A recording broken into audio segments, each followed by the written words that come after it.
കേരളത്തിലും വിപുലമായ രീതിയിലാണ് സ്വാതന്ത്ര്യദിനാഘോഷം ചടങ്ങുകൾ നടന്നത്. സെൻട്രൽ സ്റ്റേഡിയത്തിൽ മുഖ്യമന്ത്രി വി.ഡി. സതീശൻ ദേശീയ പതാക ഉയർത്തി. വിവിധ ജില്ലകളിൽ മന്ത്രിമാർ അഭിവാദ്യം സ്വീകരിച്ചു. വന്ദേമാതരം ആലപിക്കാതെയായിരുന്നു സംസ്ഥാനത്തെ ഔദ്യോഗിക ചടങ്ങുകൾ തുടങ്ങിയത്. ദേശീയഗാനം മാത്രമാണ് ബാൻഡ് വായിച്ചത്.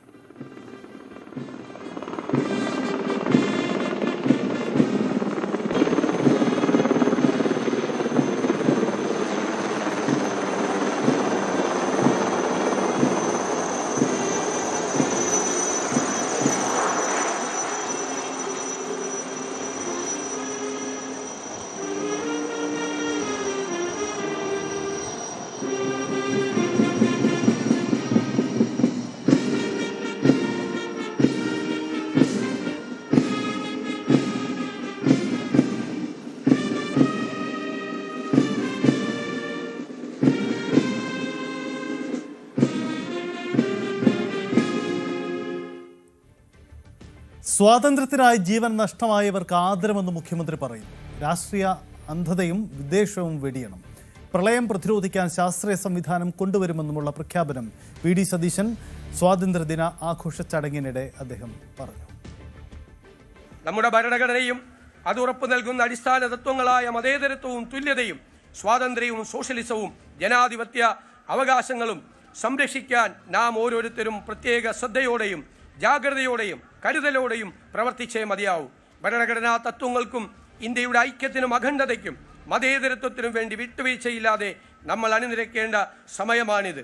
മഹാത്മജിയും ബാബാ സാഹേബ് അംബേദ്കറും ജവഹർലാൽ നെഹ്റുവും അബ്ദുൽ കലാം ആസാദും ഒക്കെ ഉൾപ്പെടെയുള്ളവർ മുന്നോട്ട് വെച്ച ആദർശങ്ങൾക്കും പ്രവർത്തന രീതികൾക്കും മുൻപന്നത്തെക്കാളും സ്വാതന്ത്ര്യാനന്തര ഇന്ത്യയുടെ ഈ കാലഘട്ടത്തിൽ പ്രാധാന്യം കൈവന്നിരിക്കുന്നു. നാടെങ്ങും ചെറുപ്പക്കാർ ഉയർത്തുന്ന പ്രശ്നങ്ങൾ അതിനുദാഹരണമാണ്.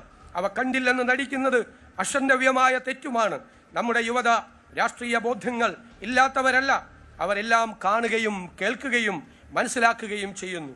തിരുത്തൽ ശക്തിയാകാനും ഭാവിയിൽ തെളിമയോടെ രാജ്യത്തെ നയിക്കാനുമുള്ള കരുത്ത് അവർക്കുണ്ട്. സമീപകാല സംഭവങ്ങൾ അതാണ് തെളിയിക്കുന്നത്. വിവിധ ജില്ലകളിൽ മന്ത്രിമാരാണ് സ്വാതന്ത്ര്യദിനാഘോഷ ചടങ്ങുകൾക്ക് നേതൃത്വം നൽകിയത്. പത്തനംതിട്ടയിൽ മന്ത്രി പി.സി. വിശ്വനാഥും എറണാകുളത്ത് മന്ത്രി റോജി എം. ജോണും പാലക്കാട് എൻ. ഷംസുദ്ദീനും വയനാട്ടിൽ ടി. സിദ്ദിഖും ഇടുക്കിയിൽ അനൂപ് ജേക്കബും അഭിവാദ്യം സ്വീകരിച്ചു.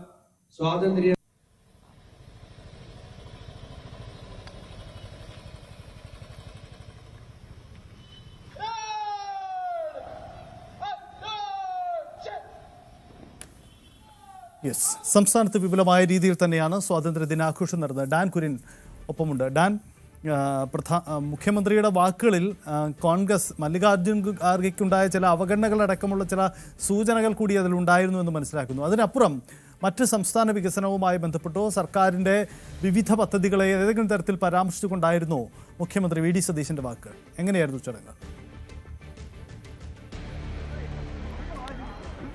ഒരു ദുരന്തത്തെ അതിജീവിച്ചുകൊണ്ടാണ് സംസ്ഥാനം സ്വാതന്ത്ര്യ ദിനാഘോഷങ്ങളിലേക്ക് കടക്കുന്നതെന്ന് പറഞ്ഞാണ് മുഖ്യമന്ത്രി അദ്ദേഹത്തിൻ്റെ പ്രഭാഷണം സ്വാതന്ത്ര്യദിന സന്ദേശം ആരംഭിച്ചത്. അതിനുശേഷമാണ് പട്ടികജാതി പട്ടികവർഗ വിഭാഗങ്ങൾക്കും ന്യൂനപക്ഷ വിഭാഗങ്ങൾക്കും അടക്കം സംസ്ഥാനത്ത് അവരുടെ അവകാശങ്ങൾ ചോദ്യം ചെയ്യപ്പെടുന്ന അപകടകരമായ സാഹചര്യത്തിലൂടെയാണ് കടന്നുപോകുന്നത്. പ്രധാനപ്പെട്ട നേതാക്കൾക്ക് പോലും രാജ്യത്ത് കൃത്യമായി വിവേചനം നേരിടുന്ന സാഹചര്യം, മല്ലികാർജ്ജുന ഖാർഗെക്ക് കഴിഞ്ഞ ദിവസം നേരിടേണ്ടി വന്ന അധിക്ഷേപങ്ങളെ പരോക്ഷമായി പരാമർശിച്ചുകൊണ്ടായിരുന്നു മുഖ്യമന്ത്രി ഇത്തരത്തിലൊരു പരാമർശം നടത്തിയത്. അതോടൊപ്പം യുവജനത രാഷ്ട്രീയ ബോധ്യം ഇല്ലാത്തവരല്ല, തിരുത്തൽ ശക്തിയാകാൻ അവർക്ക് കഴിയുമെന്ന് കൂടി അദ്ദേഹം പറഞ്ഞു വെച്ചു. ഏറ്റവും പ്രധാനപ്പെട്ട കാര്യം, ലഹരി ഒരു മഹാവിപത്തായി മാറിക്കൊണ്ടിരിക്കുന്നെന്നും ആ ലഹരിയെ ഇല്ലാതാക്കേണ്ടത് സാമൂഹിക ഉത്തരവാദിത്തമായി മാറിക്കൊണ്ടിരിക്കുന്നുവെന്നും മുഖ്യമന്ത്രി പറഞ്ഞു. പുതുയുഗ കേരളം എന്നത് കേവലം അതൊരു സ്വപ്നം മാത്രമല്ല, അതൊരു കൃത്യമായ ആശയമാണ്. അത് നടപ്പിലാക്കാൻ എല്ലാവരും ഒന്നിച്ചു നിൽക്കണമെന്ന് പറഞ്ഞാണ് മുഖ്യമന്ത്രി വി.ഡി. സതീശൻ അദ്ദേഹത്തിൻ്റെ സ്വാതന്ത്ര്യദിന സന്ദേശം അവസാനിപ്പിച്ചത്. വിപുലമായ പരിപാടികളാണ് സ്വാതന്ത്ര്യദിന ആഘോഷങ്ങളോടനുബന്ധിച്ച് സെൻട്രൽ സ്റ്റേഡിയത്തിൽ നടന്നത്. അതോടൊപ്പം മറ്റ് പ്രധാനപ്പെട്ട ജില്ലാ ആസ്ഥാനങ്ങളിലും മന്ത്രിമാരുടെ നേതൃത്വത്തിൽ തന്നെയാണ് സ്വാതന്ത്ര്യദിന പരിപാടികൾ സംഘടിപ്പിച്ചത്. അതാ, സംസ്ഥാനത്ത് വിപുലമായ രീതിയിൽ തന്നെയാണ് സ്വാതന്ത്ര്യദിനാഘോഷ ചടങ്ങുകൾ നടക്കുന്നത്. വിവിധ ജില്ലകളിൽ സംസ്ഥാനത്ത് പുതിയ സർക്കാരിനെ സംബന്ധിച്ച് മന്ത്രിമാരും മുഖ്യമന്ത്രിയും ഒക്കെ ഇതാദ്യമായിട്ടാണ് അവരുടെ സ്വാതന്ത്ര്യദിനാഘോഷ ചടങ്ങിൽ പങ്കെടുക്കുന്നത്. മന്ത്രിമാർക്കും ഭരണ നേതൃത്വത്തിലിരിക്കുന്നവരെ സംബന്ധിച്ചും ഏറെ പ്രൗഢിയുള്ള ഒരു ദിവസം കൂടിയാണിത്. സ്വാഭാവികമായും സ്വാതന്ത്ര്യദിനാഘോഷ ചടങ്ങുകളിൽ ജില്ലകളിലും സംസ്ഥാനത്തുമൊക്കെ നേതൃത്വം വഹിക്കാൻ മന്ത്രിമാരുടെ നീണ്ട നിര തന്നെ ഉണ്ടായിരുന്നു. കൂടുതൽ വാർത്തകൾക്ക് news 18 Keralam YouTube channel subscribe ചെയ്യുക.